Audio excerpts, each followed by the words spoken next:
Hola, espero que anden bien. La idea de este video es trasuntar temas de análisis económico del derecho, ver qué tipo de distinciones de propiedad se pueden hacer. En la literatura se suele distinguir propiedad comunal, propiedad pública, propiedad privada. Y en todo caso, el análisis económico del derecho lo que busca, lo que pretende es analizar los efectos económicos de las distintas medidas que se pueden tomar de política jurídica y en todo caso cuáles serían los efectos de cada uno de los tipos de propiedad que se analizan, o al menos en sus componentes. Y la distinción tripartita que les mencioné es una distinción en términos puros, pero luego en la realidad de la vida cotidiana, económica, jurídica, todo va mezclado. Pero en todo caso, establecer esos tipos puros puede generar una especie de puntería respecto de cómo evaluar eh, los efectos económicos de los distintos tipos de propiedad o los distintos tipos de normatividad que uno podría estar bendiciendo y no quedar, digamos, en offside. Bueno, esto me hace acordar que Fontana Rosa lo que sostenía en el Congreso de la Lengua era que las malas palabras tenían una función expresiva importante y entonces, quién sabe, en vez de offside debería decir orsay, más en criollo para que tuviera más efecto. En todo caso, el análisis económico en países latinoamericanos, en otros países, esta disciplina es importante, es relevante. Fontana Rosa decía que no es lo mismo decir sonso, tonto, que decir pelotudo. En Argentina se podría decir sos un flor de pelotudo. Y es como que la fuerza expresiva de la palabra radicaría en la T, tudo. Sostenía que la revolución cubana posiblemente no haya tenido éxito porque ellos utilizan la palabra mierda y él dice que eso no tiene valor expresivo y cuando uno dice mierda entonces ahí es otra cosa y el valor expresivo estaría apuntado en la letra R. Bueno, esta manera indirecta de transmitirles que cuando estén debatiendo temas jurídicos apuesten algunas fichas, algunos activos a revisar lo que dice el análisis económico del derecho respecto de los temas que se estén tratando. A los efectos de potenciar todo esto, me interesa particularmente introducir algo inédito dentro del análisis económico del derecho, que es el concepto de distribución nomádica de Deleuze. Y ustedes saben que la idea de nómade y de nomadismo en Deleuze tiene que ver con transformaciones incorporales, tiene que ver con intensidades, tiene que ver con desplazamientos, entre comillas, a pura velocidad, por decir así. Y una de las notas destacadas del nómade tiene que ver con la transformación in situ, y esto es un concepto interesante en tiempos de pandemia, en que uno, buena parte del día cronológico, uno tiene transformaciones in situ sin desplazamiento. El otro día me mencionaban que en el ejemplo de los exámenes, en video, a través de videollamada, es un buen ejemplo de transformación in situ, en el que se cumplen los requisitos de normalización, en términos de Foucault. Foucault habla de normalización y los exámenes podrían ser procedimientos de normalización. In situ, sin tener que desplazarse a la facultad, etcétera, etcétera. Muy bien, la idea de distribución nomádica me parece una idea muy potente, para ser aplicada o considerada en relación al pensamiento y desde luego en relación al derecho, a la economía, y también podría servir respecto de las relaciones de pareja, o cómo tocar música, etcétera, etcétera. En el libro espectacular, a nivel filosófico, de diferencia y repetición, Deleuze dice: en primer lugar, debemos distinguir una distribución que implica un reparto de lo distribuido. Semejante tipo de distribución procede por determinaciones fijas y proporcionales, asimilables a propiedades o territorios limitados. Lo que está diciendo es que habría una especie de distribución sedentaria en el que las cuestiones involucradas tienen que ver con dar por sentada una identidad territorial y después, como si fuera una pizza, una la corta en pedazos o cuotas y a cada uno se le entrega una parte en propiedad, una parte del pastel, pero el pastel está limitado, el pastel está prefijado, los jugadores están prefijados y en todo caso las reglas están prefijadas. Todo lo otro es una distribución que debemos llamar nomádica, un nomos nómade sin propiedad, cercado ni medida. En este caso ya no hay reparto de un distribuido, sino más bien repartición de quienes se distribuyen en un espacio abierto ilimitado, o por lo menos sin límites precisos. Nada corresponde ni pertenece a nadie, pero todas las personas están ubicadas aquí y allí, de modo de cubrir el mayor espacio posible. Llenar un espacio, repartirse en él, no es lo mismo que distribuir el espacio. Una idea interesante. Llenar un espacio, repartirse en él, no es lo mismo que distribuir el espacio. Distribuirse en un espacio-tiempo ilimitado es distinto a repartir ese espacio-tiempo. De ahí que la imagen de este video tenga que ver con motos de agua que se desplazan, se distribuyen nomádicamente en el agua.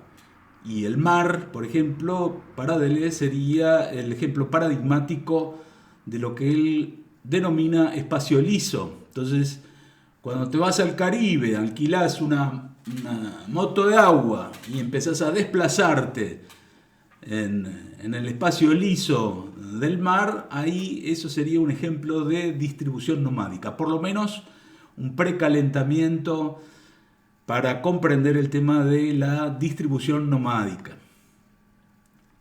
Y en 1000 mesetas hay una serie de indicaciones muy interesantes y que tienen que ver con el acople de esta noción de distribución nomádica con la distinción de espacios lisos y espacios estriados.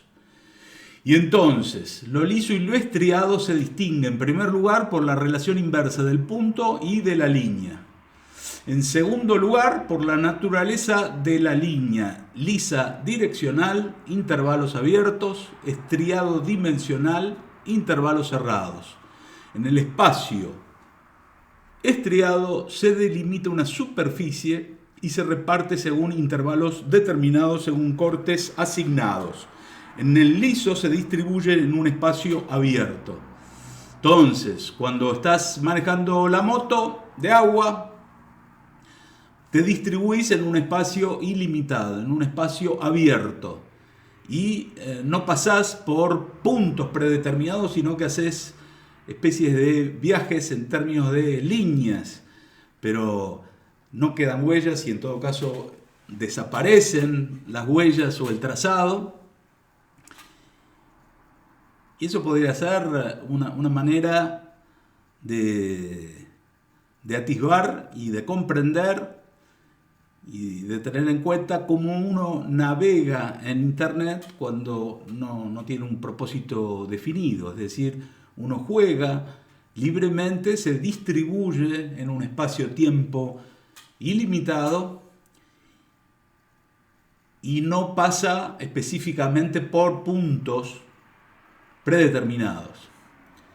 Un buen ejemplo tendría que ver con la manera en que uno estudia para la facultad, para las facultades, la manera en que uno estudia en la universidad. Entonces uno suele estudiar pasando por puntos del programa. Para Deleuze eso sería una distribución sedentaria. Uno tiene que ir pasando por puntos del programa y va estudiando todas las bolillas del programa de la materia. Y una distribución nomádica sería pasar entre los puntos. Así como cuando uno hace turismo, un modo de viaje podría ser un modo de viaje sedentario, tradicional. Uno va a Europa y recorre 150 países en 7 días, se levanta a las 6 de la mañana y va a todos los lugares que políticamente correctos y que uno debe. Si vas a Inglaterra tenés que ir a tal lugar, conocer tal museo y bla, bla, bla. Y el otro modo de viajar es tipo línea, en el que uno se levanta y entonces naturalmente, a la hora que ya no tenés más sueño, naturalmente entre comillas, y salís del hotel o de tu alojamiento y para donde pinte vas. Y en todo caso pasás por puntos, pero los puntos no son lo relevante en la distribución nomádica. Entonces en la distribución nomádica tiene que haber este modo de distribuirse, este modo de desplazarse, este modo incondicionado de desplazarse, de pensar, de afectar y de ser afectado. Y entonces, en 1000 mesetas, Deleuze y Guattari establecen una serie de modelos. Uno de los modelos es el modelo musical. Y ahí él toma a Pierre Boulez y Boulez dice que en un espacio liso se ocupa sin contar. Así que esta es una linda síntesis de cómo operaría una distribución nomádica. Distribuirse sin contar. O en todo caso, uno no cuenta para distribuirse, pero en una distribución sedentaria sí, uno a los efectos de ocupar el espacio, uno cuenta para poder asignar propiedades, posesiones, partes del espacio, y podríamos decir espacio-tiempo, que está predefinido, está limitado de antemano. Entonces Boulez dice, en un espacio-tiempo liso se ocupa sin contar. Vas a una fiesta, ¿cómo sería una distribución sedentaria y cómo sería una distribución nomádica? En términos de economía, Hayek podría decir, bueno, una distribución sedentaria tiene que ver con una planificación estatal, autoritaria. Bueno, habría que refinar la argumentación para que encaje bien acá. Pero uno puede ir a una fiesta donde te reciben recepción, 20 horas, 20:05 te sirven un aperitivo, 20:15 tenés que hacer esto, 20:30 tal y tal cosa. Es como que tenés planificado, prefijado, predeterminado qué es lo que tenés que hacer en la fiesta. Y otro modo es la distribución nomádica. Si el lugar es amplio, tiene jardines, diversas salas, etcétera, etcétera, los invitados van por donde se les ocurre. O donde se les ocurra, por donde se les ocurra, y charlan con los que sea, y no hay tiempos predefinidos.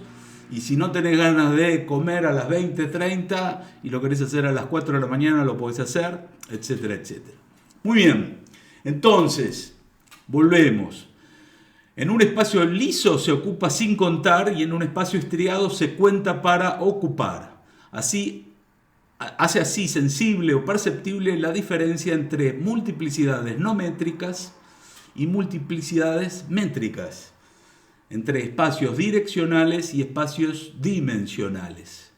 Entonces está piola esta distinción entre multiplicidades no métricas y multiplicidades métricas.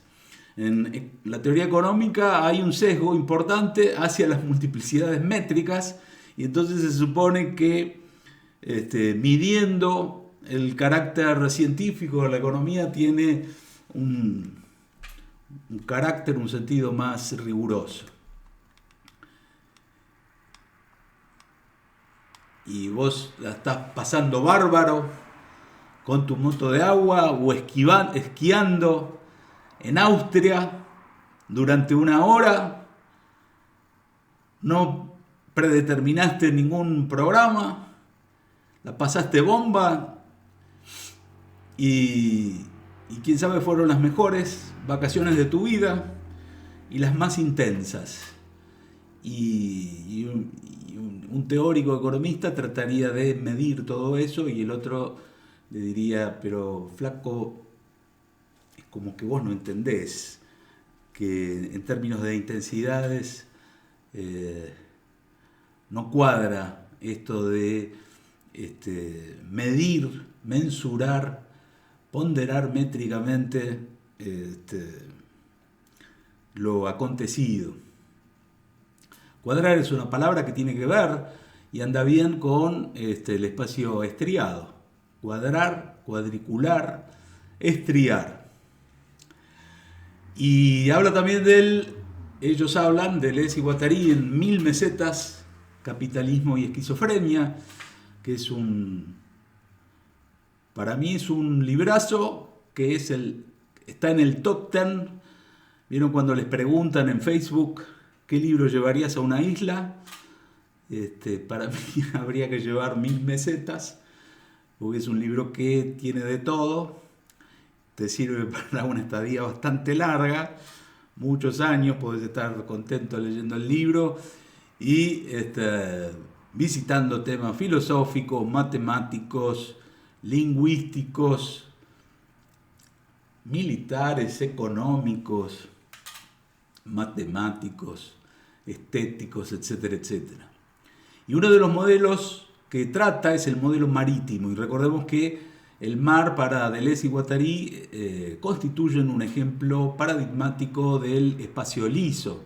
Es interesante a los efectos del derecho porque en algún momento de la evolución jurídica el mar era un espacio liso y la evolución lo fue estriando. Es como que la evolución jurídica tiene que ver con una especie de alambrado del mar. Y entonces hay derechos exclusivos respecto del mar en relación a 12 millas, en relación a la costa, derechos económicos importantes a 200 millas de la costa, a 350 millas se tratan de extender los derechos respecto de la plataforma continental, etcétera, etcétera. Es como que el derecho marítimo y el derecho del mar lo que hacen es estriar ese espacio liso. Entonces fijando toda una serie de derechos y obligaciones. Y en el modelo marítimo las frases que tendría en cuenta serían las siguientes. En el espacio estriado, las líneas, los trayectos, tienen tendencia a estar subordinados a los puntos, se va de un punto a otro. En el liso ocurre justamente lo contrario. Los puntos están subordinados al trayecto. El mar, arquetipo del espacio liso, ha sido también el arquetipo de todos los estriajes del espacio liso.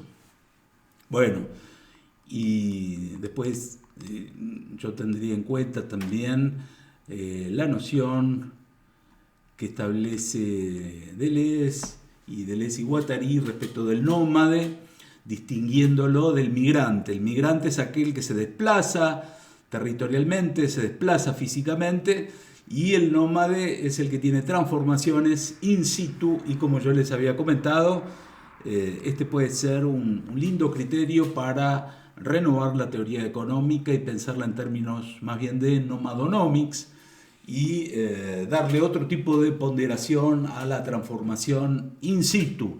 Y la transformación in situ es paradigmática, por ejemplo, en relación al pensamiento. Muy bien. El nomos es la consistencia de un conjunto difuso. En ese sentido se opone a la ley o a la polis.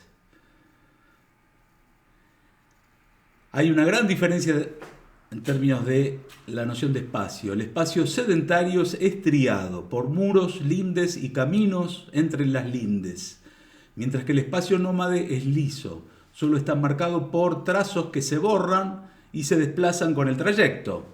Así como cuando vos estás jugando con tu moto de agua en el mar o en la playa. Fíjense esto, el movimiento es extensivo, es decir, tiene que ver con lo métrico, tiene que ver con la mensura, tiene que ver con la medición. El primero que habló con toda virulencia en términos de estos conceptos es Henry Bergson. Y entonces dice, el movimiento es extensivo y la velocidad intensiva. El movimiento designa el carácter relativo de un cuerpo considerado como uno y que va de un punto a otro. Es decir, el movimiento es sedentario en la medida que consideres una identidad o un cuerpo que funcione como una unidad. La velocidad, por el contrario, constituye el carácter absoluto de un cuerpo cuyas partes irreductibles ocupan o llenan un espacio liso a la manera de un torbellino. Entonces, esto sería lo que corresponde a la distribución nomádica y tiene que ver con considerarse uno como una multiplicidad en vez de considerarse como una unidad. Y esto tiene una importancia y una relevancia peculiar para la economía porque uno podría empezar a pensar al agente económico como una multiplicidad y no tanto como una unidad masiva, identitaria, convergente, delimitada, esencial, etcétera, etcétera. Y además considerar los agenciamientos económicos como relaciones entre multiplicidades. Y la palabra acá, torbellino, es interesante. Vos estás leyendo esto, estás estudiando para alguna materia y decís torbellino. Esto me hace acordar que Judas Priest, la banda notable de heavy metal británica, tiene un disco que se llama Turbo. Y Turbo tiene que ver con, y lo turbillonario, con el libro de Serres, Michel Serres, dicho en criollo, el nacimiento de la física en Lucrecio. Y ahí este profesor, pensador, escritor, te cuenta que el clinamen es el ángulo mínimo por el cual el átomo se desvía de su comportamiento, entre comillas, rectilíneo. Entonces fíjense, estás leyendo todo eso y es como que estás leyendo entre los puntos. Y eso sería un ejemplo de distribución nomádica. Venís estudiando todo bien y de repente empezás a vagar o distribuirte nomádicamente y empezás a tener relaciones afectivas, intensas, veloces con Judas Priest, con el nacimiento de la física en Lucrecio, con el clinamen, con átomos, etcétera, etcétera. Y bueno, esa es otra manera de estudiar y quién sabe, tiene una cierta potencia que en desarrollos estructurados no podés tener. Y ese tipo de habilidad para distribuirse nomádicamente, quién sabe, sirva para la vida, para escoger qué modos de encare vital uno va a tener, para escoger a qué tipos de ramas o inventar nuevas ramas del derecho te vas a dedicar, etcétera, etcétera. No lo recomiendo estrictamente como una norma para dar examen, porque quién sabe, las distribuciones nomádicas te puedan servir para un 20% de las materias, un 10%, un 5%, etcétera, etcétera. Uno en todo caso tiene que tener un balance y poder hablar con cierta propiedad, valga la redundancia, sobre los puntos del programa, y en una de esas la potencia de pensamiento te la guardás para ti mismo. Recuerden que Einstein planteó un plan de tesis y el jurado le dijo, pero esto no es física, esto no es física, esto no es ciencia física, esto tiene que ver más bien con el arte y no con la ciencia física, así que esto no cuadra aquí. Muy bien, así que como precalentamiento, los ejemplos que yo les podría dar respecto de la distribución nomádica, que es un tema muy interesante y que habría que desplegarlo más, habría que escribir varios libros sobre este tema, un libro de 1000 páginas para hablar sobre distribución nomádica. Entonces el primer ejemplo que les daba tiene que ver con la imagen, tiene que ver con la moto de agua. La moto de agua en el que, como si fueras una multiplicidad, te desplazás sin tener un camino prefijado. Te desplazás libremente por un espacio liso. Y esto tiene que ver con lo que hacen los músicos de rock o de heavy metal, por ejemplo, cuando están zapando. Están zapando y es como que hay una especie de variación continua de temas, de riffs, etcétera, etcétera. Y no es que uno sigue punto por punto una estricta partitura.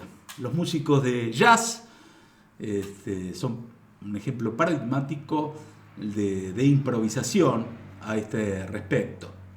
Entonces, ya que estamos en términos de heavy metal, si quieren un ejemplo de distribución nomádica turbulenta, podrían considerar la canción Chainbreaker de Primal Fear. Y a los 9 segundos del tema, ahí me parece que está redonda la manera en que los músicos de heavy metal se desplazan de manera turbulenta a través del tema musical. Son unos maestros en desplazamientos turbulentos. De manera más delicada, por decirlo así, quién sabe, bueno, no sé, más conocida, más refinada, Fred Astaire. La película Bodas Reales, 1951, Fred Astaire baila por los techos y las paredes. Entonces me parece una imagen piola para comprender esta noción de distribución nomádica. Entonces en la distribución nomádica, en vez de desplazarte por un plano predeterminado, vas por todos lados, subís a los techos, paredes, etcétera, etcétera. Y esa sería una imagen interesante de cómo estudiar una materia, o cómo navegar en internet, o cómo asumir una relación de pareja. En la relación de pareja, cuando las dos personas se quieren mucho, quién sabe, o cuando hay mucho deseo, quién sabe, la relación sexual podría ser un ejemplo de distribución nomádica, cuando se dice en la pareja todo vale. Entonces es como que no hay límites prefijados, no hay límites corporales prefijados, etcétera, etcétera. Muy bien. Ejemplo futbolero. La Naranja Mecánica, Holanda, 1974. Los tipos no tenían posiciones fijas. Holanda juega la final del mundo con Alemania. Saca Holanda de media cancha. Empiezan a tocar. Los alemanes no la pueden agarrar. Johan Cruyff, que era un jugador estrella y que compite por ser uno de los mejores jugadores de toda la historia del fútbol, aparece casi como último hombre y agarra la pelota, pasa por el medio de la cancha. Los alemanes no la ven y de repente arranca a una velocidad extraordinaria, supera a un marcador y pasa entre medio de otros, se mete en el área y le hacen penal.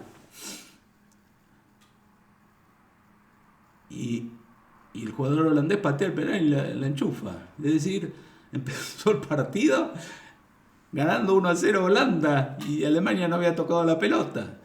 Lo que quiero destacar que en ese equipo la idea era de fútbol total, donde no había funciones fijas y cualquiera podía ser defensor o atacante. En este caso Johan Cruyff era más bien un tipo con ventajas competitivas para el ataque, pero arrancó desde la defensa.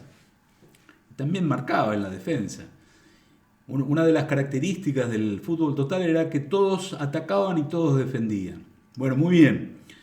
La naranja mecánica holandesa podría ser y el fútbol total podrían ser un ejemplo de distribución nomádica, por lo menos en algunos aspectos del partido. Y Deleuze y Guattari hablan de la distinción o el ejemplo del Go y el ajedrez. Entonces el ajedrez, en la medida que todas las piezas están cualificadas y siempre un caballo va a ser caballo, etcétera, etcétera, ellos lo asocian con el espacio estriado. Y el Go con un espacio nomádico en el que las piezas son bolas anónimas y se desplazan en un espacio, digamos, ilimitado, o en todo caso no buscan programas predeterminados y bla bla bla. Bueno, son ejemplos didácticos. Creo que los grandes maestros de ajedrez, cuando están pensando las partidas de ajedrez, más allá de estas características que señalan Deleuze y Guattari, imprimen una velocidad y una distribución nomádica que es una especie de arranques invisibles que uno no ve. Bobby Fischer, el gran campeón de ajedrez, considerado por algunos como el mejor de la historia, etcétera, etcétera, anticipaba jugadas, 7 jugadas, así de taquito. Y a mí me parece que cuando toman decisiones ofensivas, operan como si fuera la naranja mecánica holandesa. Un ejemplo de futbolero, de distribución sedentaria, serían los enfoques tipo Bilardo, donde el tipo te ponía 11 defensores. Bueno, estamos buscando el extremo para que el ejemplo sea más o menos pertinente, pero la idea de él era dominar el mediocampo. Y para alguien que apetece una distribución nomádica, el concepto de juego no pasa por dominar determinadas áreas de terreno y determinadas áreas centrales, sino que lo que importa es hacer goles, y vos podés pasar como una flecha por el medio, no dominás nada al medio, pero haces 7 goles, por decir así. Un ejemplo de película podría ser Coherence, coherencia. Y a mí me parece interesante. Habla de todos estos conceptos de física cuántica y la idea de mundos paralelos y bla bla bla, y pasa un cometa y es como que hay una ambivalencia en el que uno puede perder su identidad sedentaria, y entonces el propio yo está distribuido en diversos mundos paralelos. Y bueno, no les voy a contar la película, pero la idea es que algunos de los protagonistas miran esos mundos paralelos y se fijan si se quedan en ellos o no. Una vez que pase el cometa es como que quedas plastificado en una identidad sedentaria y no podés salir de ahí. Pero mientras tanto, uno es como que puede chusmear en diferentes tipos de vida en los diferentes mundos paralelos. Así que es interesante considerar la idea de distribución nomádica como un modo de desplazamiento en espacios lisos y modos de desplazamiento por multiplicidades. Y esto distinguido de los movimientos sedentarios en el que uno opera como una unidad, hay una reducción a la unidad y uno se desplaza en un espacio estriado. Entonces eso tiene que ver con, en todo caso, más de lo mismo, y vos podés hacer métricas de patrimonios y de escalas de lo que lograste, etcétera, etcétera, y en el otro no podés hacer esas mediciones, esas mensuras.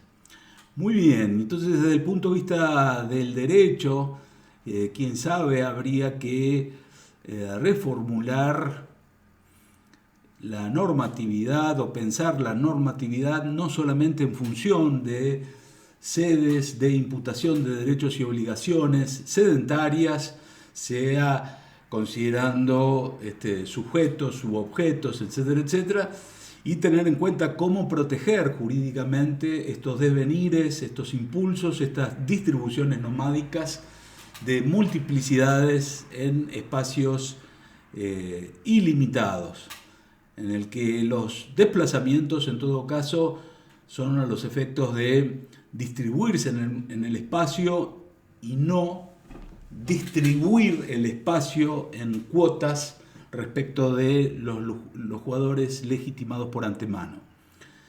Y bueno, esto es interesante para ser considerado desde el punto de vista del pensamiento, por ejemplo. Una manera de pensar nomádica difiere en naturaleza de una manera de pensar sedentaria. De todos modos, hay combinaciones de ambas cosas, y para poder tomar una moto de agua alquilada en un país del Caribe, uno tiene que pasar por un hotel, uno tiene que pasar por ciertos propietarios de las motos, le entregás dinero, etcétera, etcétera, te la prestan por una hora, te la alquilan por una hora, o sea que habría combinaciones de propiedad privada y distribución nomádica. Muy bien, en el libro Introducción al Análisis Económico del Derecho, el profesor Eduardo Stordeur, profesor de la Facultad de la Universidad de Buenos Aires, desarrolla tres tipos de propiedad: la propiedad comunal, la propiedad pública y la propiedad privada. A su vez, repasa cuáles serían los criterios que tiene el análisis económico del derecho y dice que te sirve para evaluar las distintas formas de propiedad, las distintas tendencias en el derecho, o las distintas soluciones o los modos de encarar problemáticamente temas que tienen que ver con el derecho y con lo jurídico. Y en todo caso, el análisis económico del derecho suele ponderar cuáles son los incentivos que tiene cada modalidad, o en este caso cada tipo de propiedad. La propiedad comunal, básicamente en este esquema, tiene que ver con el hecho de que todos los jugadores del sistema pueden usufructuar de esa propiedad, sea por ejemplo un campo de pastoreo. Entonces todos los jugadores, todos los ciudadanos, todos los comuneros, todos los participantes pueden ir con sus animales a pastorear. Ahora el punto es que si el espacio de la propiedad comunal es relativamente limitado respecto de la cantidad de animales o la cantidad de participantes dentro del sistema, es como que no alcanza para todo el mundo, y hay incentivos para desatar una especie de carrera para consumir el bien común, y dado que nadie se hace cargo del costo del mantenimiento del bien, lo que se produce es una sobreexplotación irracional del bien. Imagínense un bosque. Entonces el bosque es propiedad, entre comillas, comunal. Entonces la carrera consistiría en que todos los agentes económicos del sistema tratarían de hojar la mayor cantidad de árboles posible para su propio provecho, para venderlo a otras comunidades, a otras tribus, a otras sociedades, etcétera, etcétera. Ahora hay máquinas que pueden bajar árboles y cortarle las ramas a velocidades increíbles, procesos de automatización increíbles y en un día puedes exterminar un bosque completo. Entonces, lo que mencionan estos autores es, atenti, hay que considerar que si la propiedad es comunal y todo el mundo puede usufructuar de los beneficios de esta propiedad y nadie se hace cargo de los costos de mantener este bien, entonces hay una incitación a consumir, a sobreexplotar el bien y al final todo el mundo se termina perjudicando porque se acabó el bosque, se acabó el campo, se acabó el banco de peces, etcétera, etcétera. Imaginen, una madre hace una fiesta para sus hijas y pone chocolates. Y hay chicas o chicos que agarran todos los chocolates y se los guardan en la mochila para poder comérselos en su casa o venderlos en el colegio. Entonces es como que la detracción hace que finalmente no haya chocolates para nadie. Y la madre los agarra del cuello y le dicen, coman todo el chocolate que quieran, pero es para comerlo acá y entre los invitados. Entonces no cuadra que se estén guardando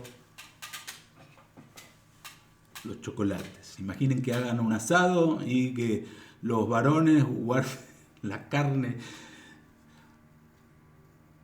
en sus camperas.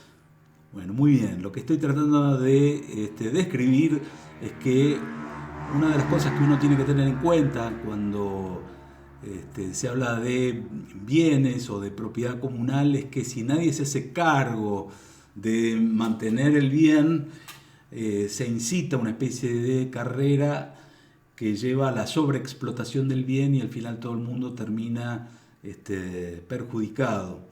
Y esto se suele desarrollar en la teoría como tragedia de los comunes. La tragedia de los comunes tiene que ver con esto. Cuando un bien es propiedad, entre comillas, de todo el mundo y la gente puede beneficiarse de los frutos de ese bien, pero nadie es responsable de mantener el bien, entonces hay una especie de tendencia o de incitación o de inducción al consumo de ese bien o a la sobreexplotación de ese bien. Para morigerar estos efectos se pueden considerar políticas de propiedad pública. Entonces es el Estado, el gobierno, representando al Estado, que toma decisiones de cómo se va a consumir el bien. Y entonces, en términos de pesca, se puede llegar a decir, se va a consumir o se puede explotar hasta tantas toneladas y no más allá de eso por determinados periodos y teniendo en cuenta los periodos de desove, etcétera, etcétera. ¿Y cuáles serían los problemas que podrían existir acá? Y el problema básico es el de la arbitrariedad, con el cual vos adjudicás las cuotas a cada uno de los agentes económicos, corporaciones, habitantes que forman parte de ese sistema económico. Y entonces, si es en términos de dólares, a tus amigos les decís vos podés comprar al dólar oficial ilimitadamente y a los otros les reservás $20. Entonces alguien se tiene que ir a operar a otro país que tiene otra tecnología y esa persona tiene acceso a $20 a tipo oficial y los demás no. Bueno, en la historia económica argentina hay ejemplos a patadas sobre arbitrariedades respecto de cupos de importación, por ejemplo. Bueno, muy bien, entonces la arbitrariedad en el asignar cuotas es uno de los problemas, el otro directamente es la corrupción.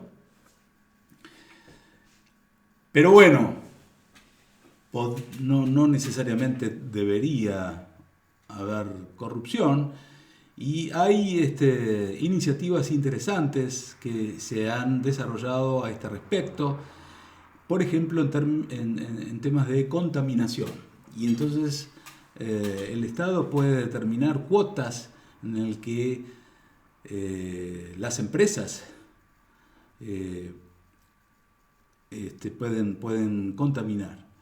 Y hay una serie de incentivos interesantes, porque si vos te pasás de tu cuota, en una de esas tenés que pagar penalidades importantes por contaminar. Es decir, lo ideal sería que no hubiese contaminación, que fuera cero la contaminación. Pregunta, los que quieren pulsar, parar, lo pueden hacer para pensar. La pregunta sería, ¿cuáles serían los costos de la polución cero? Entonces pulsen stop los que quieran practicar. Y la idea es que polución cero implicaría que un montón de actividades productivas no puedan tener lugar justamente porque algo de humo producen o algo afectan al ambiente, a la naturaleza, etcétera, etcétera, a la ecología. Y la cuestión es que hay un montón de bienes que son muy importantes para la sociedad y entonces uno tiene que efectuar compromisos entre diversos grados de polución y diversos grados de actividad productiva. Entonces ahí lo que hay es una especie de cálculo en el que buscas combinaciones o balances de polución y de actividad productiva. Pero en todo caso, estos incentivos de cuotas de polución puede ser una herramienta interesante como segundo mejor. Es decir, lo ideal sería, como les había dicho, polución cero. Segundo mejor es considerar alternativas que comprendan los temas que estábamos charlando, que tienen que ver con el hecho de que si tenés polución cero, inhibís un montón de procesos productivos que también son importantes. Y entonces estos incentivos tienen que ver con el hecho de que si te pasás de la cuota, tenés que pagar penalidades que pueden ser significativas. Entonces es un incentivo a invertir en tecnología y en bienes de capital que no contaminen. A su vez, un efecto ya refinado y muy interesante tiene que ver con el hecho de que pueda establecerse un mercado para vender estas cuotas. Entonces vos no te pasaste de la polución que tenías asignada, permitida, y podés vender lo que no contaminaste. Entonces es un incentivo interesante a capitalizarse en tecnologías de contaminación cero. Y a su vez hay un incentivo económico porque podés vender esas cuotas de contaminación, y lo mismo podría referirse a temas de minería, de pesca, etcétera, etcétera. Muy bien, así que el tema de la arbitrariedad, la corrupción, podría ser uno de los frenos o de las cosas que uno debería considerar cuando está estudiando el tema de la propiedad pública. Y en el caso de la propiedad comunal, el tema de incitar una especie de carrera por la sobreexplotación del bien.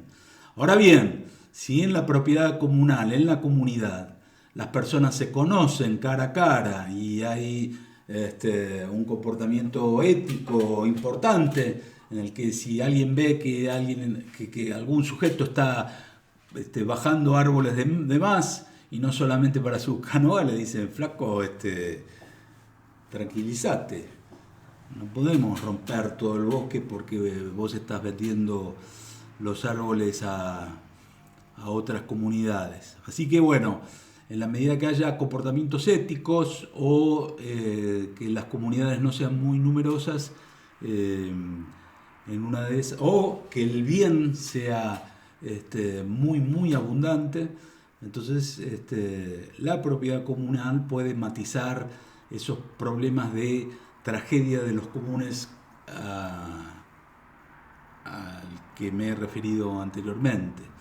Entonces, el repaso y la teoría de la tragedia de los comunes tiene que ver con esta incitación a la sobreexplotación del bien, porque cada uno de manera egoísta busca usufructuar del bien común, no pagar ningún costo, y al final no hay bien de capital para nadie.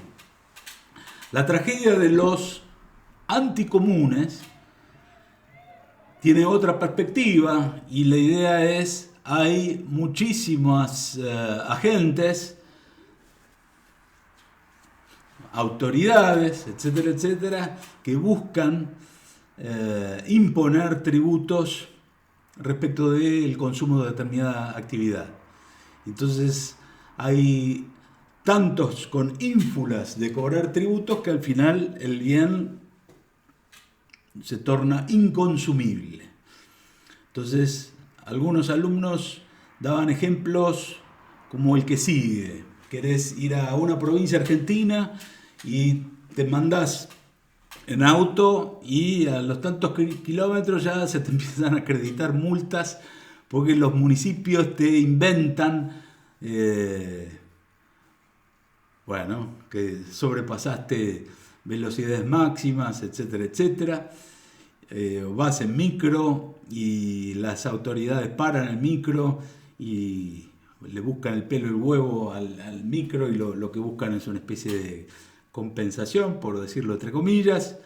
El hecho es que en una de esas el bien se vuelve inconsumible. ¿Qué efectos económicos tendría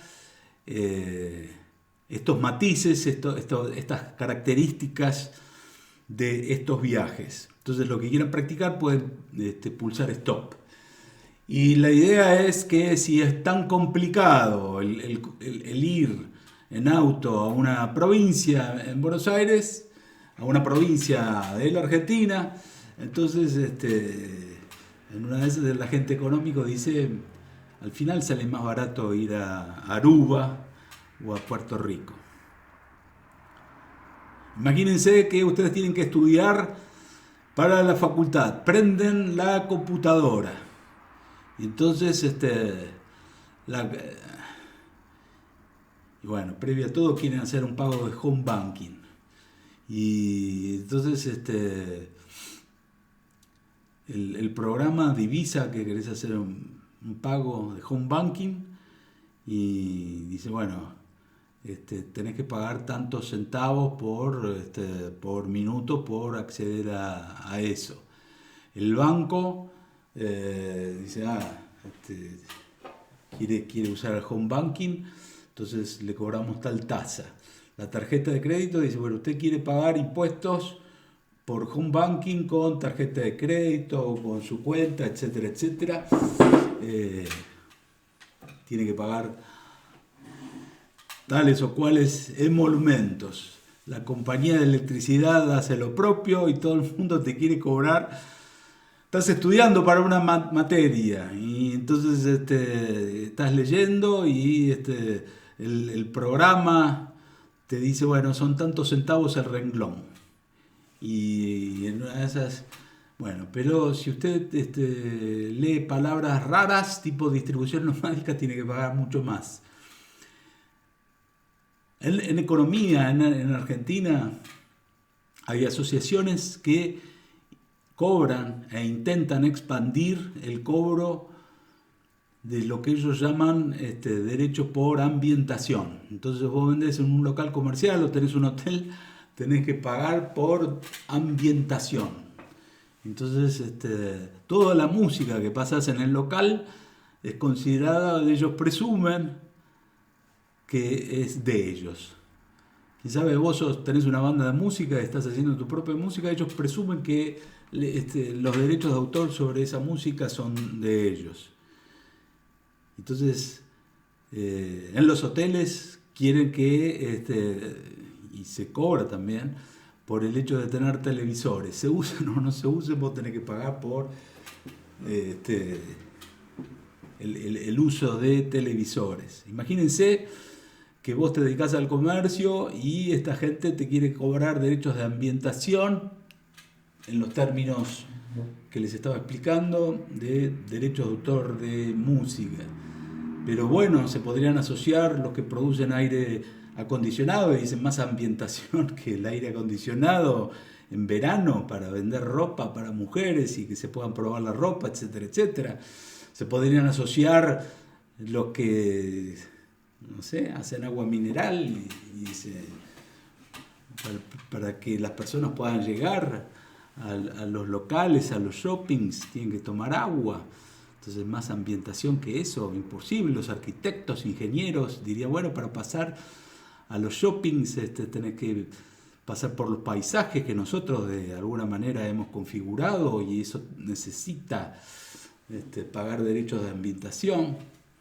Y los verduleros dirían, bueno, las bananas dan potasio y entonces más ambientación que una persona se mantenga físico-químicamente equilibrada, no hay. Bueno, son ejemplos un poco payasescos para mentar el hecho de que cuando hay muchas ínfulas de cobrarte tributos y hay mucha gente que se representa como autoridad y como propietaria y quiere cobrar impuestos, el efecto económico es que en una de esas el bien se vuelve inconsumible y sería entonces el efecto típico de la tragedia de los anticomunes, que sería una manera recíproca del problema que había con la tragedia de los comunes. Y finalmente, Stordeur, en este libro tan simpático y didáctico, Introducción al análisis económico del derecho, considera la propiedad privada. Y entonces en la propiedad privada el agente económico lo que busca es proteger el bien de capital y en todo caso aumentarlo y tener ganancias, y entonces lo cuidaría y no haría que se rompiera, se destruyera todo el bosque, sino que en una de esas quita, remueve 100 árboles, pero planta otros 100 árboles. Entonces cada uno a través del cálculo económico, ponderando ingresos versus costos, hace lo que es más rentable. Como uno puede evaluar y analizar desde que ha leído el libro del Blur, La velocidad de los cambios en la economía interconectada, no todo es material en el sentido crematístico, sino que en el capítulo 3 de ese libro se habla de la superautopista del intercambio, en el que había 6 carriles. Entonces no todo es económico, sino que hay carriles que tienen que ver con la información y la emoción. Entonces, en una de esas, el dueño de determinado bien, sea una banda sonora, un libro, un cuadro, lo que hace es regalarlo o venderlo a precios irrisorios, etcétera, etcétera. Pero el hecho es que cada uno, respecto de su propiedad, lo que busca es la utilización más solvente y en todo caso la utilización más rentable, y en todo caso lo que busca es proteger el bien de capital y no consumirlo de manera irracional. Haces una reunión en tu casa y todos los pibes que van a la reunión son futboleros y vos tenés un jardín sensacional. Es sábado o bueno, cualquier día, es de noche y los chicos quieren jugar al fútbol y está lloviendo. Entonces, a 2 cuadras hay una plaza pública. El césped no está tan bien como en tu casa, pero podría zafar. ¿Qué efectos económicos tendría según el modo de ser más o menos tradicional en Occidente respecto de un partido de fútbol. ¿Se haría en el jardín de tu casa o se haría en la plaza pública? Bueno, muy bien. La idea sería que el individuo trataría de proteger su propiedad privada, su jardín, y en todo caso haría pelota la plaza pública o no le importaría tanto. Bueno, todo esto tiene que ver también con la manera de ser ética que tengan los jugadores dentro del sistema, pero es algo que uno debería considerar. Muy bien, ¿qué es lo que vimos hoy? Lo que vimos hoy tiene que ver con temas pertinentes al análisis económico del derecho. El análisis económico del derecho lo que busca es evaluar los efectos económicos que tienen las diversas medidas de política jurídica y en todo caso, en este caso, cuáles serían los efectos de los distintos tipos de propiedad. Y el profesor Stordeur, hijo, lo que hace es distinguir propiedad comunal, y en la propiedad comunal todos los comuneros, todos los participantes del sistema pueden usufructuar de un bien, pero nadie se hace cargo de los costos del mantenimiento de ese bien. Entonces, ¿cuáles serían los efectos que impulsa este tipo de propiedad? Bueno, dadas ciertas maneras de ser de los participantes del sistema, podría incitarse una carrera a la sobreexplotación del bien. Se llama tragedia de los comunes al hecho de que en esta carrera de sobreexplotación del bien, al final, en esta carrera loca, todos tratan de explotar el bien a los efectos de beneficiarse de los frutos de ese bien común, y al final no hay más bien de capital para nadie, no hay más propiedad para nadie, o está toda, por decirlo así, deflecada. La propiedad pública lo que busca es, o buscaría en todo caso, es una asignación de normatividad que tenga que ver con un uso más racional del bien, pero los efectos o lo que uno debería tener en cuenta, o los aspectos que uno debería tener en cuenta son las asignaciones discrecionales, la corrupción y bla bla bla. Pero bueno, hay medidas interesantes que se aplican en otros países que tienen que ver con el hecho de generar mercados en el que uno pueda vender las cuotas de explotación de determinado bien o las cuotas para contaminar. Entonces eso sería medidas de segundo mejor a los efectos de que no se contamine tanto y que el tema de la contaminación entre dentro del cálculo económico.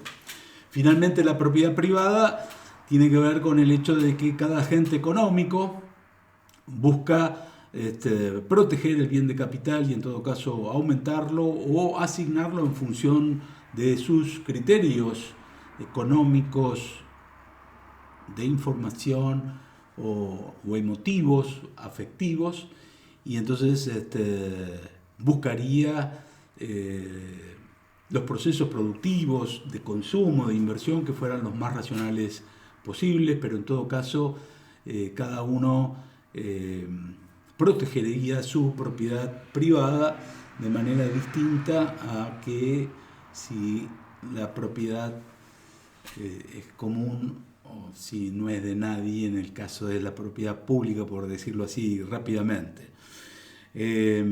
Para terciar con todo esto, empezamos hablando de distribución nomádica, y es interesante entonces ver las vinculaciones que podría existir entre la propiedad privada y la distribución nomádica, que es un concepto que despliega Deleuze a partir de, o por lo menos está en el libro Diferencia y Repetición, y después Deleuze y Guattari en el libro 1000 mesetas, Capitalismo y Esquizofrenia, y tiene que ver con un desplazamiento en un espacio-tiempo ilimitado. Y entonces uno se desplaza y se distribuye, pero sin hacer ninguna repartija, ningún reparto, ninguna distribución sedentaria.